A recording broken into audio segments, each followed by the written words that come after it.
Hi, good evening, everyone. I am Jinal, the portfolio manager at JIF. And basically, it's my duty and my responsibility to ensure all our startups grow to the next level and all our investors get multiple X return as they would want from the startups.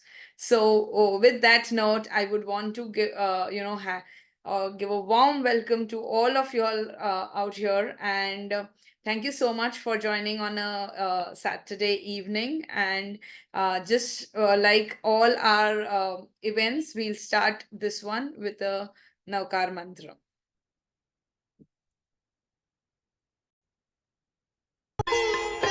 ॐ नमो वरिहन्ताणं ॐ नमो सिद्धाणं ॐ नमो यरियाणं ॐ नमो वच्छायाणं नमो लोये सवसाहूणं ईशो पञ्चनमुक्कारो सवप्पावपणासनो मङ्गलाणं च सव्वेसिं पढमं हवै मङ्गलं पढमं हवै मङ्गलम्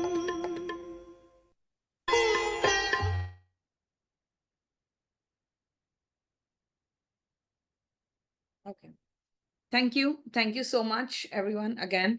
Um, on that note, let's start with today's session. And before we start today's session, I just want to give everyone a context of, what is JIF and why are we doing this knowledge series.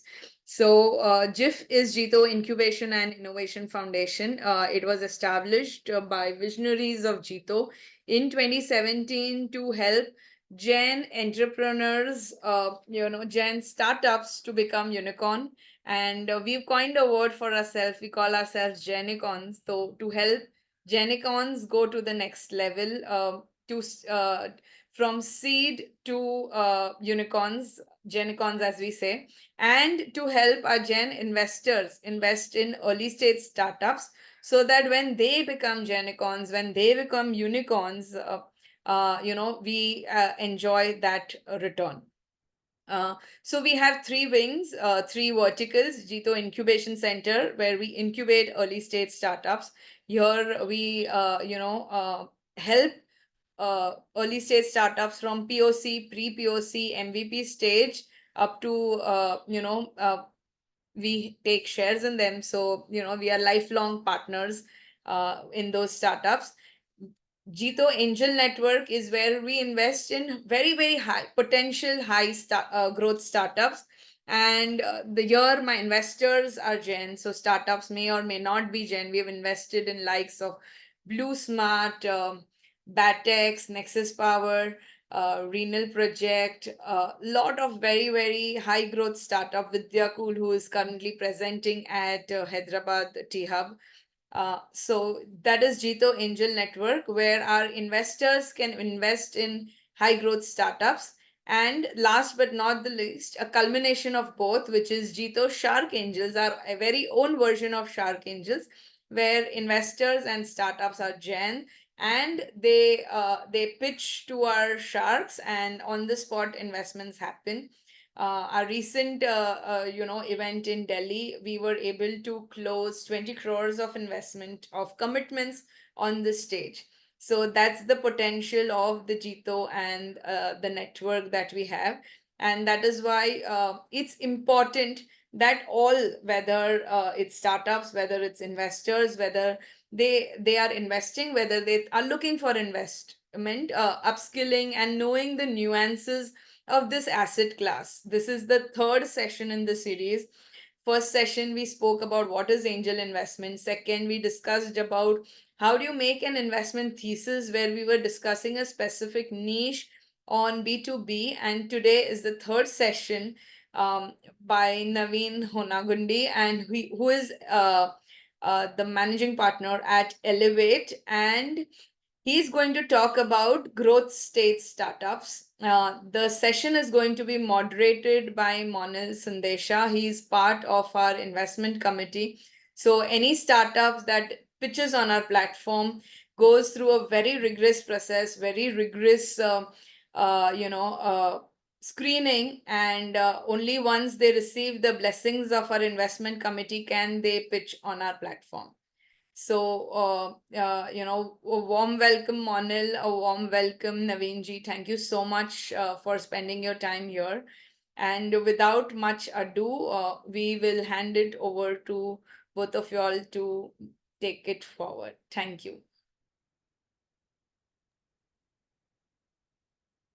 Thank you, Gina. Naveen, are you here? Yes, Just a he quick check. is. Okay. Yes, yes, he is. Thank you, everyone, for joining on a Saturday evening. Of course, it's think it's a good way to spend your Saturday evening, and we are looking forward to having a good learning session. I'll just quickly share a background of Naveen, who is a managing partner at Elevate Venture Partners. So I think we're very lucky to have someone with this pedigree and depth of experience that Naveen brings. He has been in the industry for 16 years, so he's seen a lot of cycles. He has been part of the ecosystem before Elevate as a co-founder and partner with K Capital, which a lot of us would have heard of. He was instrumental in raising $250 million funds across 5 funds and led investments in leaders such as Bright Champs, Rupeek, QMath, and Porter. Porter, I think some of us would recognize as, we still see a lot of their, vehicles on the streets of India. At K, Naveen evaluated 5,000 plus companies, investing in about 30. He actually advised them on being on the boards of startups like Porter, HealthCart, LoanTap, SnapMint, BSB, LoanZen. He played a pivotal role in mentoring a lot of them, taking them from stage to 100x growth, and eventually even, taking them to exits. He's co-managed boards with leading VC firms like Sequoia, Axel, Tiger, Lightrock, Kalari. So of course, these are all the top tier funds, and Naveen is part of that ecosystem. Um, some of the notable exits that Naveen had was Hala Play, which was acquired by Nazara, Daily Grounds, Numbers, Truebill, and Eventifier. Naveen also spends his time sitting on some incubator boards, such as the Center for Incubation Business Acceleration in Goa, which helps incubation development. And before his journey with K and Elevate, Ramin was part of Reliance Venture Asset Management, uh, had a remarkable return of 50x on Paytm. He served as boards and an observer on TestSolve, Suvida, and was quite pivotal in the whole life cycle of Reliance Venture Management. He was also part of Darshaw and Company, managing their public and private placements. And Naveen holds engineering management degree from Mumbai University and VJTI. So with that, introduction, Naveen, welcome. Welcome to all the audience members. Um, we want to keep it's a Saturday evening, want to keep it relaxed, open. There will be Q&A in the end, so I would request folks to keep putting in their Q&A questions in the chat box, which Gina will observe, and we'll have Q&A in the end. And I think we can go ahead, Naveen. Perfect. Thank you so much, Moni, for having me over. Look forward to this session today evening. Nice. So I think let's take a step back. Of course, you've been part of the ecosystem. You've spent a lot of close to 2 decades now. I think we can take a step back, and today we are focusing on growth growth stage investing within the startup ecosystem. So if you could spend some time on, what is growth stage investing, what goes into it, and what is your philosophy and vision, and how do you go about this stage of investing? Um, and we can start from there. Got it. Perfect. Typically, investing broadly is divided into three stages. One is early stage investing, and these would mean typically, and all of this that I'm saying is in the tech parlance. So, investing in companies with valuation of typically lower than $100 million or about 800 crores is considered to be early stage investing. And this would mean companies with high risk and high return. Investing into companies between a valuation of 100 to 400 million, so about 1,000 to 3,000 crores, would be growth stage investing. This would typically mean companies with moderate risk and moderate return. And post that, it would be late stage investing, wherein you enter into companies over a 4,000 crore valuation. Um, and these companies would be closer to IPO. So likewise, it would be low risk and low return expected while investing in this asset class. The stage that which we focus in at Elevate is mostly focused on growth stage investments. This would typically mean companies with revenues of 200 to 700 crores and valuation of about 1,000 to 3,000 crores, and profitable companies at the time of our investment. And some of these companies would be about 5 years away from an IPO. So that's how typically stages are classified. Um, and the funnel also sort of reduces, right? So when you look at companies at seed stage, there would be, or early stage seed, series A, let's say there would be about 100 companies. By the time they come to growth stage, series B, series C, they boil down to about 15 to 20 companies. The remaining 80 companies perishes. And by the time they come to late stage investing, which is 500 million plus or 4,000 crore plus, we are left with about 8 to 10 companies. So typically 1 is to 10 is like the strike ratio for a company to move on from an early stage to a late stage. And that's how the industry normally works. These are even some of the global benchmarks, wherein at seed stage, if there are 10 companies, 5 companies shut down, 2 companies do okay, which is about 3 to 5x return. 2 companies give about 8 to 10x return, and 1 company gives you that 50x return.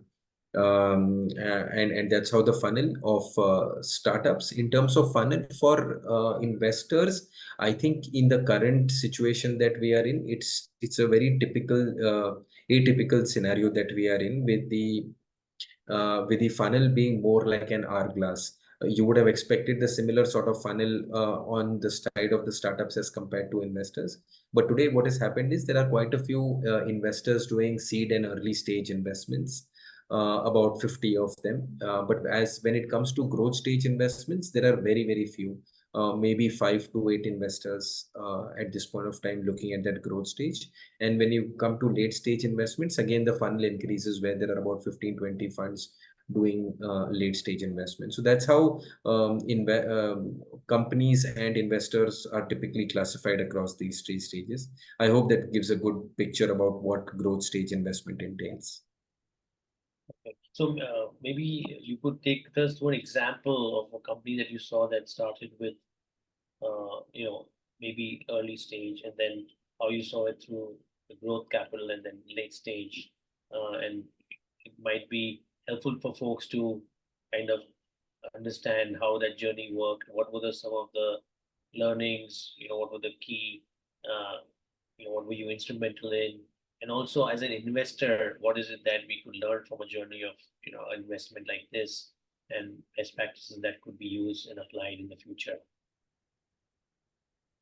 Sure. So let me pick out on one of the companies that you had mentioned itself, Monil, which is Porter. So it's India's largest tech-enabled intracity logistics player. This is a company which I had invested in 2015. Put in 2 crores at 10 crore valuation, so about 20% stake in the company. Today, the company is valued at close to a billion, so about 8,000 crores. At seed stage, when we invested in the company, this was my previous firm, K Capital. And then they raised a Series A round of capital from Sequoia, and then a Series B round of capital from Mahindra. So the seed was at about a 10 crore valuation. The Series A was approximately at a 300 crore valuation, and Series B was about 700 crore valuation, the stage that Mahindra came in. So on an average, we saw three rounds: seed, Series A, Series B, which is typically termed as early stage. And then the company raised money at Series D from Lightrock, and Series E from Tiger and Vitruvian, Series C from Lightrock, and Series D from Tiger and Vitruvian. So that's typically what is called as growth stage, companies with valuations of 100 to $500 million. And thereafter, today they are valued at over $1 billion, close to profitable company, and have a lot of cash in the bank. So they do not require to raise any additional money at that point of time. So if I may just quickly plug in a Sorry, question. go ahead. Yeah, sorry, if I could, like, for example, at K, when, what is it like, some of the key attributes that you and Sasha and, the one probably saw in Porter? Obviously, it was not as easy of a bet or investment at that stage when you all, got in. So, what were some of the attributes, or, what is it that you all kind of stood out for you, and if you can, think back and reflect, which, really proved to be uh, something that you took a risk on and then eventually proved to be a good investment. Yeah, so just a quick one line on what Porter does. So they help drivers of LCVs, light commercial vehicles, get business. So think of it like an Ola and Uber, but for light commercial vehicles. This is only intra-city, not intercity. So they'll do only Bombay, they'll do only Delhi, they won't do Bombay, Delhi sort of trips. And besides this, a very differentiating factor from intercity. So intercity, you will have players like TCI, Gati, who would have a fleet of over 100 trucks. But in case of intracity, 95% of the market is DCOs, driver come owners, where very similar to an Ola or Uber, where the driver himself will own the vehicle, and he would be driving the vehicle to meet his daily needs, right, or daily wages. The unorganized जो अपने tempo traveller होते हैं, 10, 15, 20, 30 kilometres का range में Absolutely. करते हैं, ठीक है.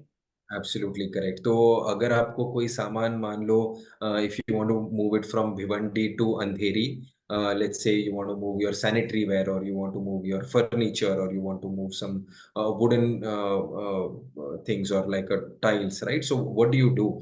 So you go, earlier the use case used to be, used to go to the local closest naka, used to speak to the tempo driver. He would tell you some rate, and then you would call him, right?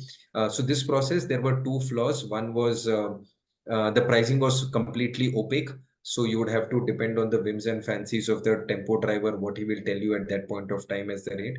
And second, even more importantly, availability. So there is just no guarantee that if he claims that he will come tomorrow at 10 a.m., he will actually land up, right? So in which case you would have had to keep a plan B, plan C. And Porter solved for some of this. So at a given instant, if you had to move your goods, let's say from Bhiwandi to Andheri, you would get an idea of whether the driver is available or not, and if yes, what is the cost of it.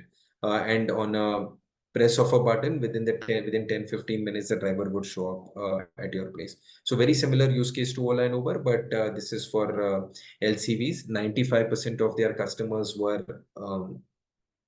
SMEs, because the use cases for you and me to use a truck would be pretty irregular. It would be only when we are moving houses, which is a once in 5 years, once in a 10 years use case. So 99% of their customers were SMEs, and typically these SMEs would be sub 10 crore revenue. So it wouldn't be large customers like, HUL, PNG, etc., or even e-commerce companies like Gati, etc. These would be really small business unit users who would have revenues of less than 10 crores annually. And that is the reason less than 0.001% of their revenue is contributed by one customer. So it's a very fractional revenue that they have from some of these customers. So that's the space that they were in, and exactly like I mentioned, of the two pain points, one is opaqueness on the price, and second is availability of these tempos. Is what when we met Pranav and Uttam at that point of time that they were looking to solve. They were 25 at that point of time, IIT Kharagpur 2012 graduates, and wanting to solve this problem. Of course, we thought, while the problem is really, really acute, really, really genuine, LCV market in India is close to a $60 billion market.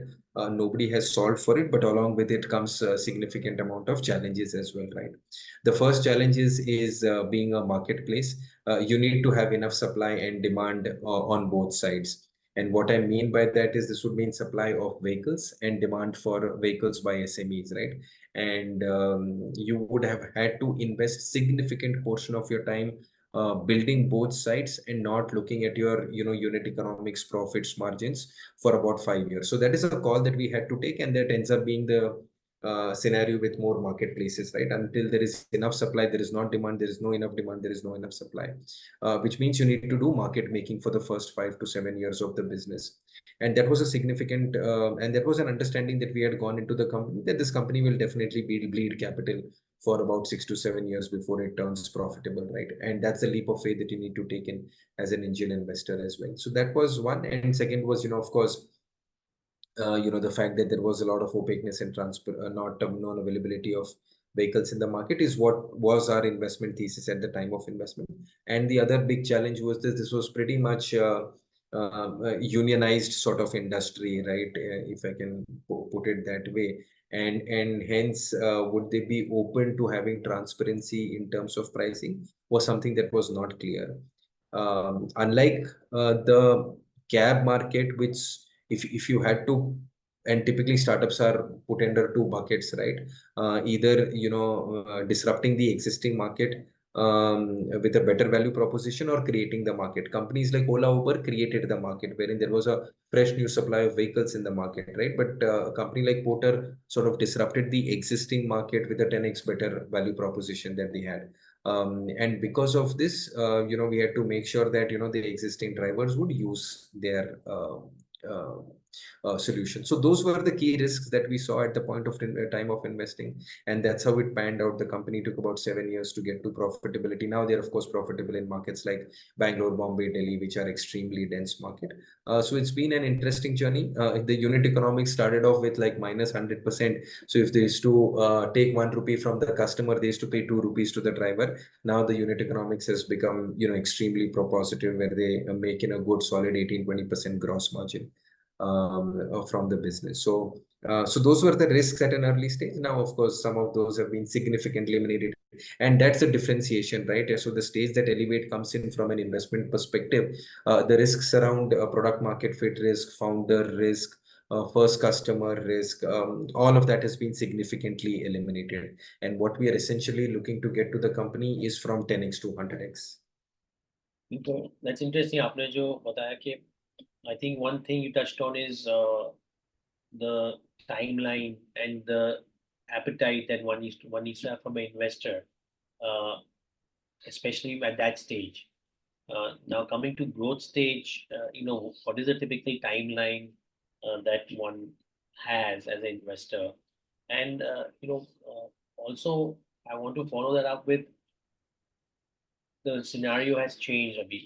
Last obviously every 4 5 5 years scenario changes. So what are some of the changes that you have observed at the growth stage space, and how as an investor, uh, as a fund, you're navigating that, and उसमें से क्या as an individual investor we can follow on with and keep our focus on to participate in this journey. So one is the timeline. Second is क्या changes देख रहे हैं आप? What is that you're observing from your early days in this ecosystem to अभी जो what's going on, especially post COVID. And thirdly, coming to the individual investor and participation at this stage. Yes, so I'll try and remember all of those and answer them, Monil. Um, So typically when you're investing in early stage, you can get started off as an HNI investing 20 lakh, 50 lakh, 1 crore. The capital raises of some of these companies are anywhere in the 3 to 6 crores range. So pool of HNIs, family offices can come together and invest in the company, even if, and because these are the typical check sizes that an early stage company is looking to raise.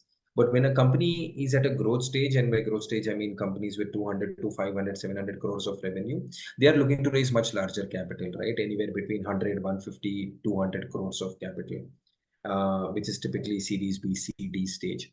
And when companies are looking at that stages, of course, it is relatively difficult or not the ticket size for a family office or HNIs, which is where institutions come in play. Where the market scenario is today, in 2021, when the market was very buoyant, 80% of the capital was coming in by global FDI, and about 20% of the capital is coming in from Indian institutions, right? And some of the names which were very, very popular investing in this stage include funds like, Tiger Global, Sequoia Capital, Peak 15, and so on, right? Temasek, SoftBank, and so on. And they used to be extremely actively investing in 2021-22. However, for not for reasons or challenges that they faced in India, but it's more for challenges they faced in US, capital allocation from some of these large funds have dried up significantly to India. And it's been about 18 months that the names that I mentioned to you have not invested in growth stage investment, right? So there has been a significant dry up of capital in growth stage. Now coming to the remaining 20%, which is mostly the Indian fund managers, homegrown fund managers like myself. This presents a great opportunity to invest. I'm talking about elevate into growth stage companies at Series B, Series C, because there has been a significant supply crunch of capital. What has happened is, if there were 10 Series B, C happenings in 21, today there are only 2. So deal flow has dropped by about 80%. Consequently, because there is very less supply of capital and quite a lot of demand of startups wanting to raise this capital, the valuations have come down by about 30 to 50%. So we are seeing, and I have deployed about 16, 17 years, right? I mean, I see this as probably the best time for investing at the growth stage for the reasons and data that I mentioned. You forget all of that, right? Just look at these numbers. In 21, there were about 50 unicorns, one unicorn a week. In all of 2023, and almost now we are half of 2024, 18 months, there have been just 2 unicorns or maybe 3 at best. And this sort of clearly represents that, the founders have had just 2 options because of the lack of supply of capital: either perish or grow profitable. But the silver lining into all of this is the companies which are becoming profitable, they are doing extremely well, right? And typically these companies would be about 7 to 8 years in existence and 5 years away from IPO. Now coming to your point, Monil, is about where do you see an individual investor wanting to invest in? I would strongly recommend, if this is an asset class which is of interest to you, wherein you think that, look, I am new, I am fresh to unlisted space, I don't want that risk, so I don't want to invest into early stage startups. Then possibly looking at a moderate risk or a growth stage startups makes complete sense. And from that perspective, it's best to invest in via a fund rather than coming in directly, because of 2 reasons. One is, you may not be able to do that sort of due diligence on a company because it's been around for 7, 8 years, right? That you may have the bandwidth to do that due diligence. And the second reason is, it would be a relatively small check that the founder or a good company founder may not be willing to accept, because he would keep minimum ticket sizes as 30, 40, 50 crores or whatever, right? So the best way to participate is by going through a fund. So, taking a step back, I mean, of course, growth capital is mainly led by institutions or funds. As an individual investor, and as you rightly said, and अपने audience में there are all kinds of folks. There are folks who are, uh, they're youth, there are industrialists, there are entrepreneurs. उसमें से some of them might not be looking at this asset class, but there has been, this concept of family office creating different asset classes. तो उसमें जो आप बता रहे हैं, what would be the typical ticket size, and maybe how does one go about the asset allocation? I know that may not be fully your focus, but just given the thorough experience you have, अगर कोई investor इस समय आ रहा है, I mean June 6th was probably a great day to look at investments, but probably people have started excited about private investments as well. But if you could just kind of guide the investor from an asset class perspective, ticket size perspective, कैसे देखना चाहिए, क्या कर सकते हैं, and then I have a specific question on sector as well. हाँ, growth stage पे थोड़ा सा अलग होगा Monil, because as I said at growth stage it is unlikely that you'll be able to invest in 25 lakhs 50 lakhs etc and keep that aside. I mean, you may not even have the bandwidth to due diligence. Now at an early stage it is a fresh clean slate, right? So there is no baggage. The company has maybe 1-2 years of account, so not much due diligence is required, and there you're betting largely on the founder, right? And less on the market. The stage that we are investing in is, of course, the founder is forgiven, but you're investing in this market ki you're coming in at 100-200 million valuation. ये कितना बड़ा बनेगा, यहाँ से 4 गुना होगा, 5 गुना होगा, कितना बड़ा होगा, और मार्केट कितना बढ़ेगा. So that is one reason. Yeah. And second reason, I'll just complete and then you can ask me the question, is because the companies have been in existence for about 7 to 8 years. So there is quite a bit of baggage. Unless you do a proper due diligence, I would not suggest investing. One method that I can suggest HNIs is typically we have seen our investors are also family offices and HNIs. Depending on the risk appetite, they look to invest anywhere between 5 to 25% or 5 to 20% of their net worth into the unlisted space. And this is largely used as a diversification. Typically, unlisted companies give a delta or an alpha of anywhere between 7 to 8% over the listed space. And they should do so because of this asset class being illiquid, right? So you need to have that 5-7% of delta for an investor to switch from investing in from the listed space into the unlisted space. And that's the asset allocation that I would suggest as well. Most of our LPs investors started with a 3 to 5% allocation, but substantially as they've enjoyed participating in this asset class, they have moved to 20 to 25%. One of the other way to participate, be it in any fund, early stage fund, growth stage fund, is to invest X amount of capital into the fund and keep Y amount of capital for co-investments alongside with the fund. No, it's a dual advantage. One, the fund would have already done all the due diligence, so you don't have to do the due diligence. They would have already picked up the company. And the second advantage is you would be required to pay lower or probably no management fee and carry. तो आपका एक तरीके का free investment हो गया.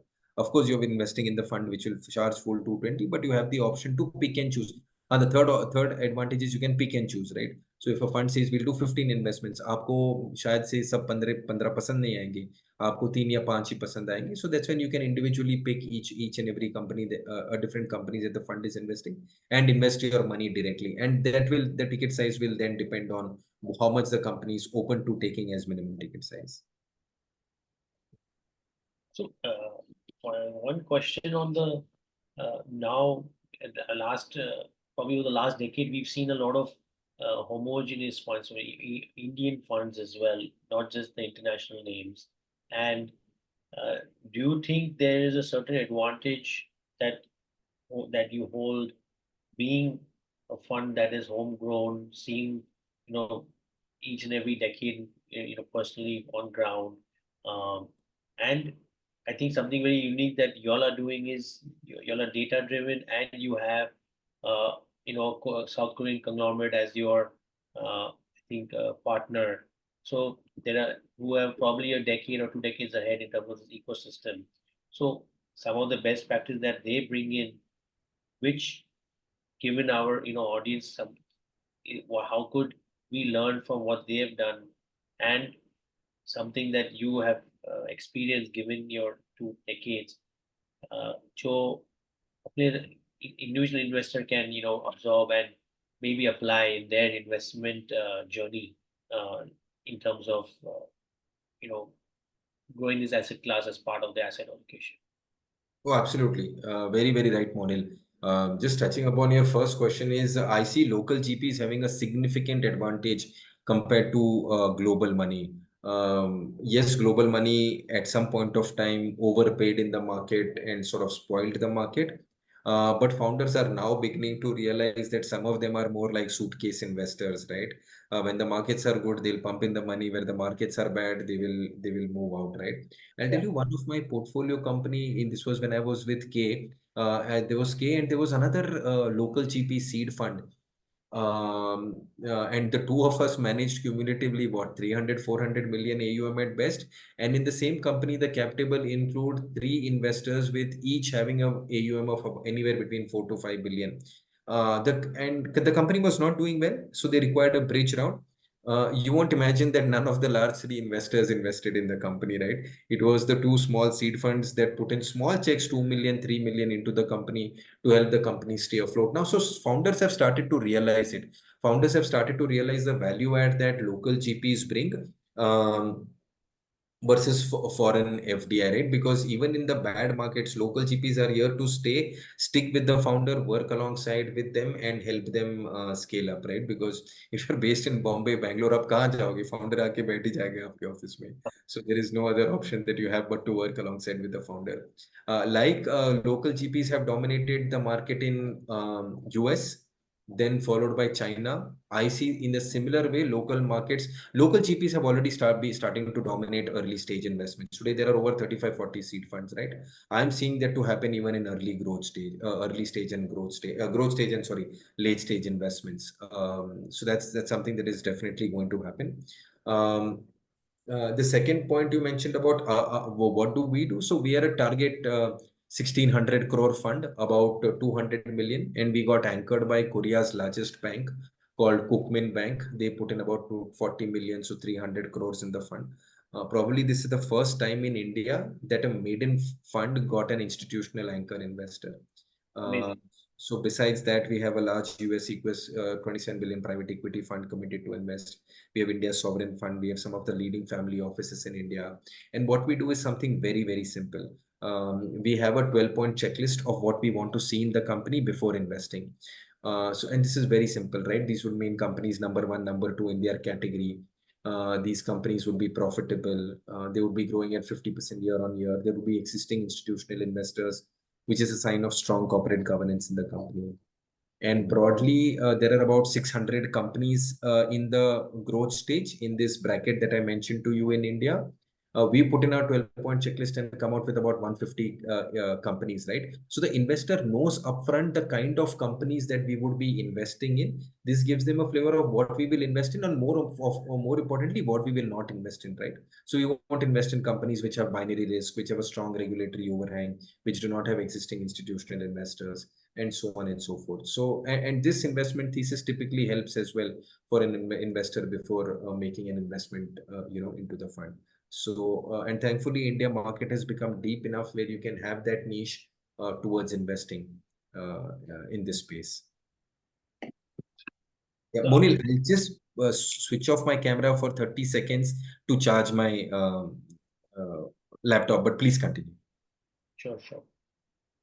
Um, one of the I want to shift the focus to certain sectors, and one of the buzzwords in investors nowadays is AI and ML, that is artificial intelligence and machine learning. Um, we keep reading, अपने examples देख रहे हैं where it's affecting industries or changing the industries or profession that we are in. So, but what are your thoughts on these technologies? And if you could share an example of an investment that you did and where certain disruption happened. So, two, one is your thoughts on these technologies, and secondly, an investment that happened which might be relevant or known to folks in the audience and how it disrupted. Because I'm also asking this from a perspective of in looking into the future and kind of preparing ourselves. So Yeah, absolutely. So AI, I think, is developing to a great extent in India, and there is more action towards generative AI as compared to cognitive AI. Even within generative AI, we are seeing horizontal AI sort of do extremely well.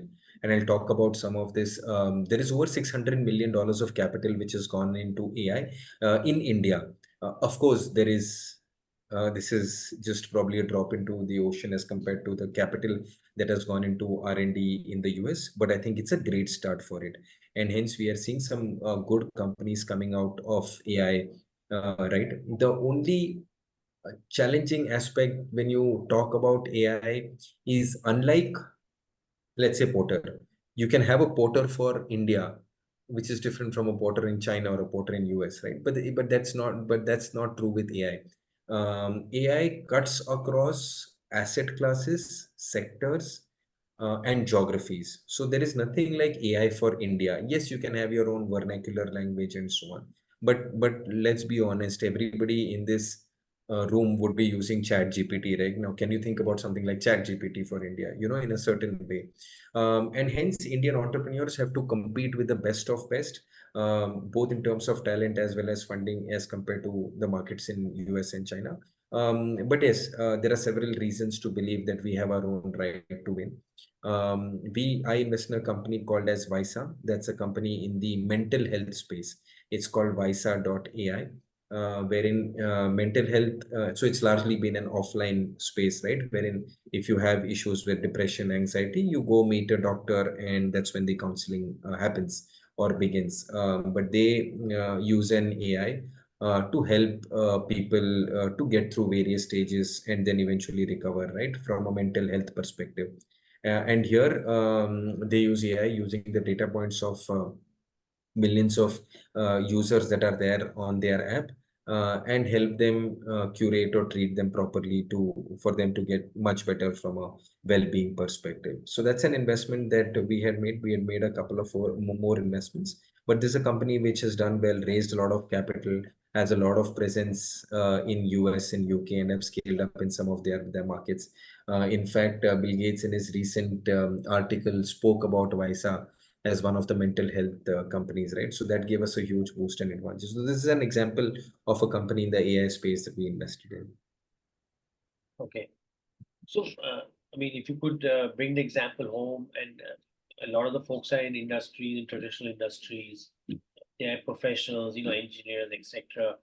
Uh, I think one concern is, I think two ways. One is personally or in an industry or career, how AI is, disrupting it, and if you have any thoughts on that. And second is, in terms of concern for children's future education, uh, because I think the state of the speed and the pace of the disruption is so high, and the velocity is going to increase. So, what is some thoughts from your side in terms of education, certain industries, certain professions, and especially from keeping children's future in mind? How can one um, navigate themselves given these disruptions that are happening? And if you have any thoughts on that. Yeah, I'll answer those 2 points. The first point, you said AI disrupting for investments. Is that what you asked? Okay.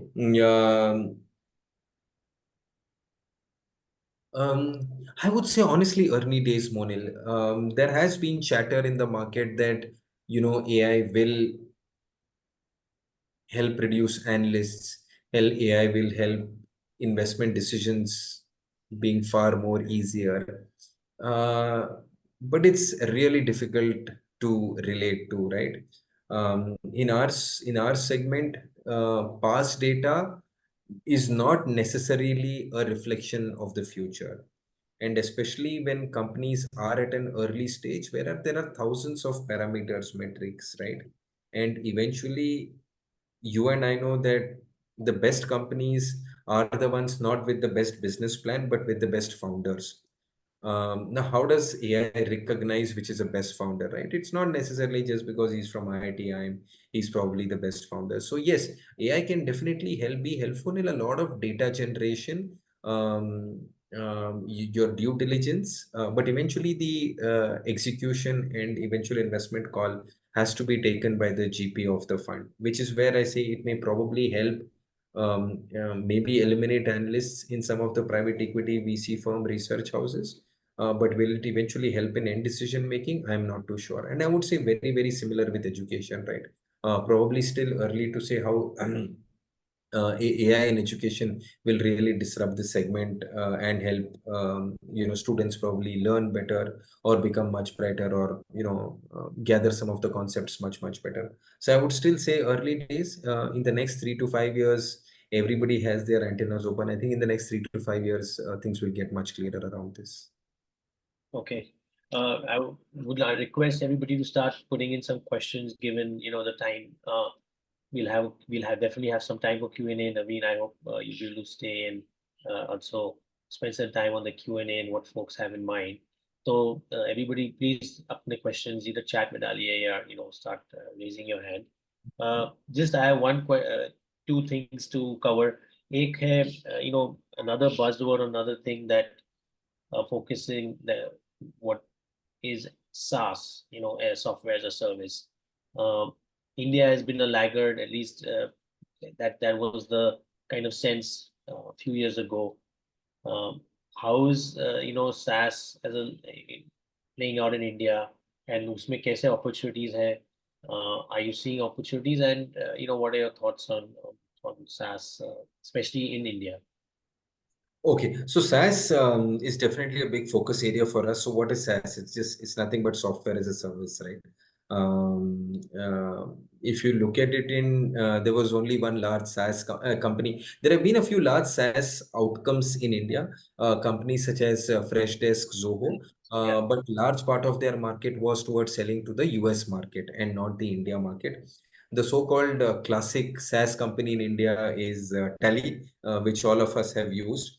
And that was the only example that many people could give for a significant amount of time for a company which has targeted Indian consumers and scaled up in India. But that scenario has changed significantly. पहले क्या होता था, if a corporate had to pay for a software, वो बोलते थे यार हम लोग क्यों रिकरिंग रेवेन्यू दे, हम लोग क्यों मंथली या क्वार्टरली रेवेन्यू दे, सॉफ्टवेयर ही तो है, एक सीडी पे चला के हमको दे दो, हम लोग यूज कर लेंगे, एक बार का कितना लेना है आपको, ले लो पैसा, 1 लाख 2 लाख रुपए. But that sort of scenario is completely changing, right? Indian SMEs and corporates, they are now appreciating the use case of software, and their mindset is now changed from a one-time upfront payment to a monthly or a quarterly sort of a billing. And that has become extremely significant for India.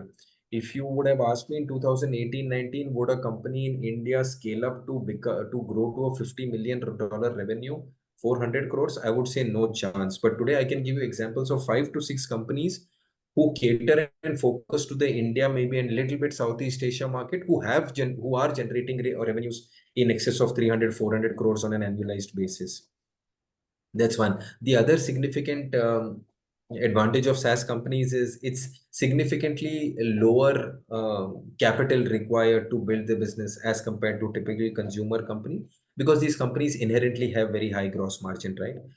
Anywhere 80, 85, 90, 95% gross margin, because the only cost of goods sold COGS is your server costs, right? Which would be hardly like 10, 15%.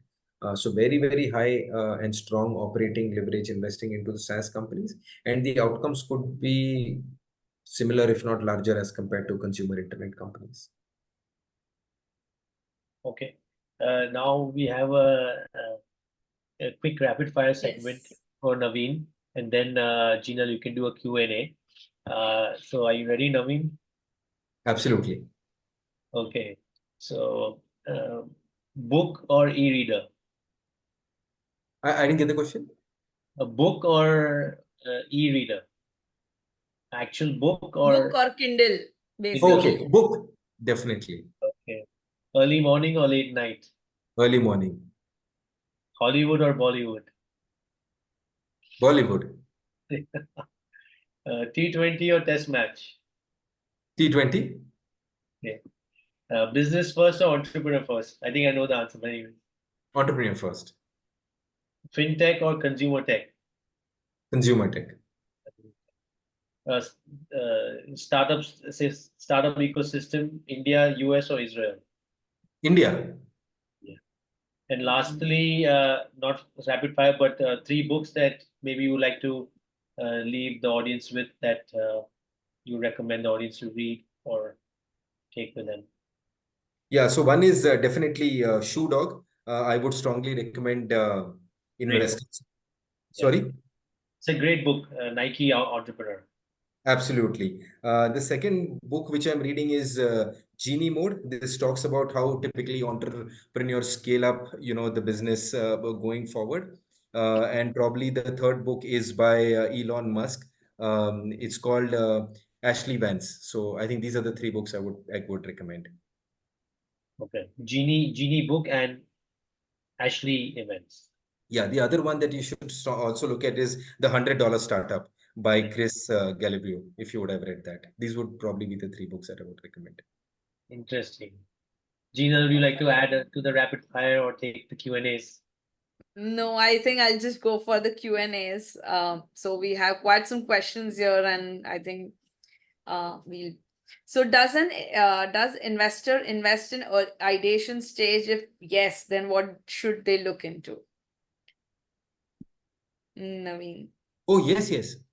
Investors do invest in ideation stage. There would be about 30 funds in India which would be open to looking at companies at the paper plan stage. When you say yes, if yes, what they look into, I'm assuming you're asking for investors. Coming in at that early stage, it would depend on two things. How strongly can he correlate to the pain point that you're looking to solve? And second is how does the investor look at the founder, right? And is the founder the right person to solve the market, right? Is there a founder market fit?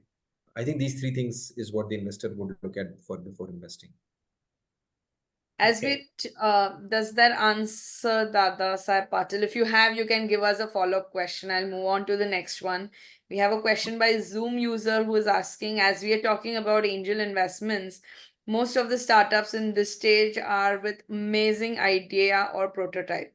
So what are the other parameters that we use to value those companies? Yeah, very difficult to say that because you know at an early stage, valuation is more of an art rather than science. And typically, second thing is ends up being a function of supply and demand of capital for that startup. But we have normally seen companies at an early stage look to raise about $500,000, so 3 to 4 crores for dilution of anywhere between 10 to 20% of the company. So you can calculate the valuation. Perfect. Dada Um, said Patil has a good question. How is the agrotech sector? Uh, and if any startups in the agrotech sector that you would like to just name that would be interesting to look at, or Yeah. investments that have been done in agrotech. Yeah, no, definitely. Excellent, very, very exciting sector. I mean, in general, the agri sales space has been. There have been a few unicorns in India, a few companies valued at between 500 to $1 billion. Quite a few companies have scaled up in India over the last 5 to 7 years in the agri space. I wouldn't know. It's been some time that I've been doing early stage investment. I'm sorry, I may not be able to recommend companies, in the agri space at an early stage who are doing well. Perfect. Your thoughts on AI replacing human jobs versus AI as a more for a tool to make the same job better, where AI is posing risks. Can you give more examples of AI investments that you've made that proved your point? Like, Yeah, if you did put a you get gun this on my, question? yeah, I did get the question. If you put a gun on my head and ask me to choose between these two, like the rapid fire, I would be more of the latter, where AI is posing, where AI is making, is a tool, right, to help make the same job better. I gave the example of the use cases in the investment space, and also in the mental health space, right? I mean, one of your question was any AI investments that you've made examples. Visa.ai is a company that we'd invested in, the example that I gave a few minutes back, wherein I see this more as a tool versus this actually replacing human jobs. I mean, there is less data and evidence today which suggests that it'll, eliminate human jobs. Maybe it could at some point of time. So, more enabler than a disruptor. At least That's that's correct. really was actually so Prerit Jain has a question on Visa.ai. So I can plug that in. You know, he was just curious on where it was helping the patients. Since a mental stage patient as per his question, needs a human interaction, human touch. So, how did they succeed? So, interesting question. How did the human element, um, how was the human element addressed in this Yes. cycle? Yes. No, I completely agree with you. There needs to be a human element, but significant um, there is a very strong use case of chat as well, right? When a person, if he's depressed, and we've seen this time and again, he may not necessarily be open to speaking to an individual and sharing the problems that he has, even if this is a person unknown to him, even if this is a person remote, right? In which cases, and especially at odd times in the night, wherein yeah, you really are thinking very vigorously about something, that's when you need to chat with somebody. And this chat could just be something like, look, I'm not having a great time at this point of time, I've had a bad day, etc. And that's when you have your chatbots who have sample data across millions of users to identify what to reply to the user at various stages. Of course, once it gets past a certain stage, there is a need for a human touch to happen. But most often than not, we've seen, unlike what we would have thought otherwise, where a person is comfortable with a human, a person is very comfortable with chat as well, especially in this use case. Got it. So I think it's more about getting your product market fit and then, tweaking it so that you're able to then technologically That's go at that correct. plan. Uh, Can you please name some funds who invest in ideation stage startup? This is again. You guys want to take that question? I'm sure you are leaders in investing into early stage startups. Gina, I mean, I was going to ask the question a little differently, but Gina, you want to answer first? So So I was going to, ideation stage startups usually, when we talk about angel investing, when angels come in, we do invest in some ideation stage startups. In fact, even we have moved away from ideation stage. We would call ideation stage is more so at an incubation level where we would just give some sort of seed fund for them to get the idea into a paper and outside of a paper and pen, give something in real life and then move on. So yes, I think to answer your questions, all the angel networks do invest in or micro VCs where they are investing small ticket sizes. They would invest in ideation stage, but a lot of criteria before they do that. Like most of us would want to see that the paper the idea has moved ahead of the ideation stage. At least you have like a proof of concept, or at least product कुछ है देखने के लिए, to prove what it is like.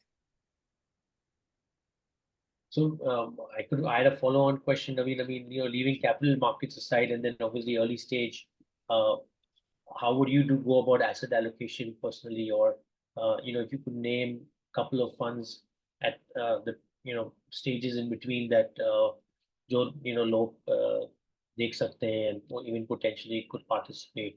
Of course, elevate at the growth stage, but also a couple of other names that you find interesting and that you think could be. So from an asset allocation perspective, see, if an investor is probably entering in the first time into the unlisted space, and it depends again on the risk class of the investor, right? So typically two buckets. If the investor is investing first time, I would assume he's a little bit risk averse, in which case I would suggest him to invest into funds at growth stage. The second bucket is investors who have put in a smaller amount of capital and are okay to write off that capital, and these are more high risk taker investors. For them, I would suggest investing into funds at early stage. At growth stage, I'm assuming is what you asked, Monel, of who are the other funds. So there is, of course, Elevate. Then there is a fund called A91, which does mostly consumer investments. Then there is Creages, which is an ex-Premji investing. There is Fundamentum, which is started by Nandan Nilekani, ex-co-founder of Infosys. So these are the funds that have started by local GPs, fund managers, who have been investing into the growth stage. Um, a couple of quick questions if you have time. One of the again buzzwords is crypto is back. So what do you make of that? Any comments? Do you is it something that you even look at or any thoughts on crypto? Yeah, I'm sorry, not qualified to answer that question. I haven't made any crypto investments even in my earlier avatar, so I would not have any understanding of that sector. Okay, uh, fair enough. Um, Another quick thought on AI and are we going to continue to play catch up? And when I say we, India, the whole ecosystem, everyone put together, or or is there you do see at certain stage, or you do see the early signs of us moving from playing catch up to actually being true innovators? See, India has always thrown surprises. If you look at it on face, you would say, look, how do you really compete with the might of Microsoft, Google, Stanford educators, etc., in terms of talent and costs, right? They are like a what 100 billion of cash in the bank. Even 1%, 1 billion would be nothing, right? As compared to the capital availability and manpower talent. But we've seen this in the past, right? It's not for the first time that Indian startups have definitely surprised us. You would see the recent Agnikul, I mean, the company which recently launched the rocket, right? Who would have thought that a company would launch a rocket in India maybe 5 years back? So from Fully that homogeneous perspective, sorry, and fully homogeneous. fully homogeneous, fully right, Indian made. Um, so from that perspective, yes, I mean, we don't have the similar resources that a startup in US or a China would have. But yes, I'm still pretty upbeat about that. That's one. Second is there could be a lot of use cases from a vernacular perspective as well, right? That nobody is looking to solve at this point of time. And about 75-80% of our population speak their native language. So there is a huge case to build vernacular app focused AI app focused on vernacular, which can do well. So these are a few areas where I think the AI can be differentiated, and it could be specifically for India. Okay. I just have one question, Naveen. What is the next big thing that you're going to invest on? We'll invest before you so that, and then bring like from seed stage to the growth stage. What are the typical milestones that you would like want to see or you, Add on to that, like next 2 to 3 years, what is it that what are the 2 3 sectors that you're going to focus on? Yeah, so I'll tell you both in terms of sectors as well as themes. In terms of sectors, we would strongly look at D2C, because they're disrupting the traditional ways brands used to go to a consumer. Second would be SaaS. And for rightly reasons, Indian SMEs are paying significantly for software. Yeah, these would be the two sectors. I'll possibly limit it to the two sectors that we would be pretty upbeat on from an investment standpoint.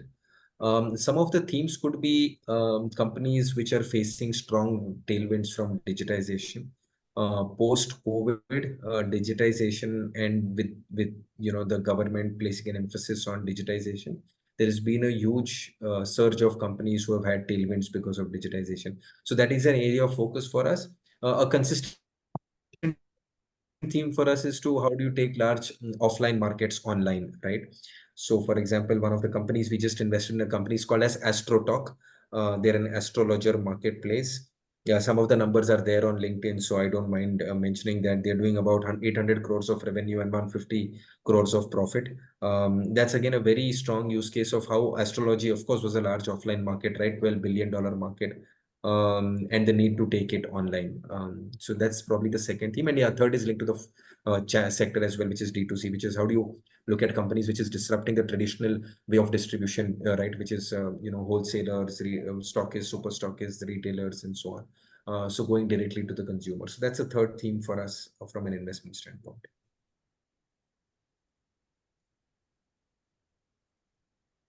How are your time, Perfect. Naveen and Gina? I think, yeah, it's already 7:15. So thank you. Thank you so much, Naveen. And I think we've also answered almost all the questions that were posed to us. So thank you, Monil, for the wonderful moderation. I just want to, acknowledge that we have our chairman, Rajat Mehta, also on the call. So hi, Rajat.